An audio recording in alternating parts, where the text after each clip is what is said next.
Hey gang, Coach Chris here. I've got some tips for you guys for race day, particularly if you're going to be running a marathon. So if you're running a marathon and you're trying to think, what am I going to focus on race day, and you want to perform your best, one of the most important things, is not necessarily to just focus on your pace, but focus on your heart rate. That's the input that's going to get you the output, right, of your finish time. So you want to make sure that your body is performing, and this allows you to adapt to the conditions. So if it's hot, if it's humid, if it's rainy, windy, whatever might happen, always be looking at heart rate to ensure that you can pace smart, and ideally pace a marathon with a negative split, one of the hardest things to do, right? Less than 8% of marathon runners negative split, but that's how world records are broken, that's how PRs are set.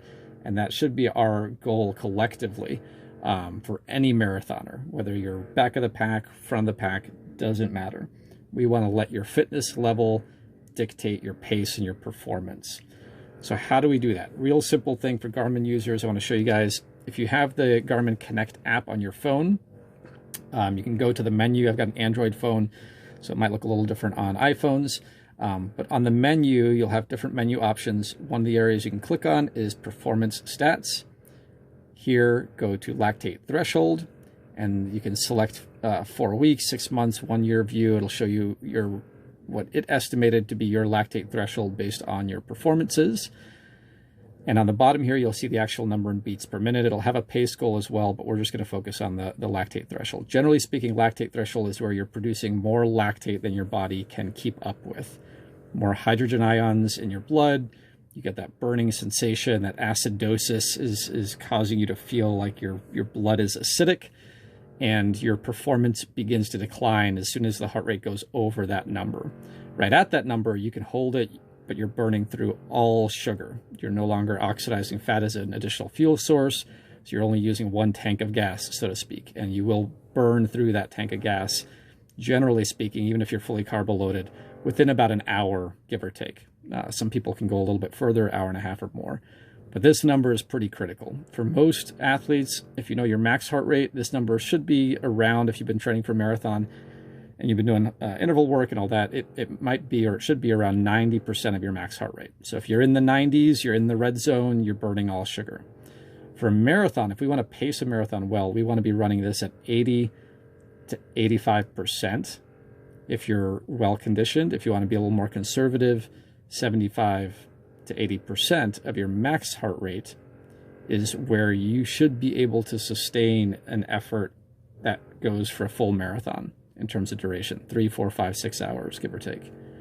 So we need to figure out what is that goal for us. So if it's going to be hot and humid, we have to stay below this number, ideally by at least 5 to 10 beats or more. So if this is my 90% of max heart rate, my lactate threshold is 90% of my max heart rate, where I would pace my marathon is about 80%. So if I do quick math, I take about 10% off that number. For me, that would be about 155 beats. So now I've got a number to focus on. If I want to go conservative in the beginning, maybe I'll break my marathon down. Every 5 to 10K, I'll increase, my goal is 1 beat per minute. So I might start, for me, around 150 beats, build up to 155, and if I'm doing good, I can go above that. So you can kind of decide how you break down your marathon to get that negative split, but figure out what that number is. And then once you're actually running, if you have a Garmin watch, I want to show you guys a thing that I recommend is don't just look at heart rate, because everyone's heart rate is going to be different. It's going to be unique to you. And when you get dehydrated and you see a number like 137, it's hard to know what does that really mean. So I recommend putting a data field as a percentage of your max heart rate. So then you know if you need to run it in 80% intensity, you can focus on 80%. If you see 90% or more, you're burning all sugar. So you can have a little gauge into your metabolism, and that will really help you beat the heat and humidity and any other conditions that come, wind, whatever. So what I recommend is actually look at both data fields, heart rate and heart rate percent of max. It helps me understand how those numbers correlate. I get the precision of the beats per minute, but then I get the easy focus of the heart rate percentage of max. If you want to put this on your Garmin watch, here is the quick way of doing it. So in the main menu, hit the upper right button, go into your activity, so running in this case. Once you've got the running view up, you can hold down the middle button on the left. That'll bring up the menu. And, oops, sorry, I just picked up my heart rate.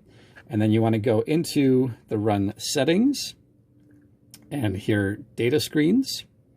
And from here, you can scroll up and down to pick which data screen you want to change. I just use the main one, the first one. On the upper right, you can hit the little edit icon. You can hit layout if you want more data fields. I use 6 data fields. If you want fewer, you can scroll up and down and select if you want just 4, how you want or less. I like to get all 6 data fields. Once I've selected my layout, then you go to data fields. And here you can scroll up and down using the bottom left and middle buttons here to scroll through. And the number that I like to focus on is that heart rate percent of max. So pick whichever field you want to change, then hit the upper right button. Then it'll bring up the menu telling you what data field options you have. We want to pick the category of heart rate. So you're going to scroll down by hitting the bottom left button until you get to heart rate fields. Hit the upper right button. Now the default is heart rate, but we're going to keep scrolling down. You can do heart rate gauge, you can do average heart rate zone. But what we want to find is heart rate percentage of max. Select that by hitting the upper right. Now you've got that data field in there. You can hit the bottom right button to back out. Keep hitting back. Go back to the main screen. So now when you go back into your run mode, you should see that heart rate percent of max as a data field. And that way you can really have a simple number to focus on. So if it gets hot or humid, follow your heart. It sounds a little corny, but it works. And if you want to be able to negative split, think about not just focusing on your pace and negative splitting by pace, but try to negative split based on heart rate. If you go conservative, keep it below 80% of max when you start the marathon. And then as you feel stronger and you want to pick up the pace, you can go above 80%. If you're more aggressive, you could go a little bit more. My typical strategy for an aggressive athlete is start at 80%, build up to 85%. So every 5K, every 10K or so, increase your goal. You know, first 10K, I go for 80%. Second 10K, I go for 81%, then 82, and so on and so forth. But that's a great way to pace by heart and follow your heart to get the best race day experience. And good luck if you're going after that negative split.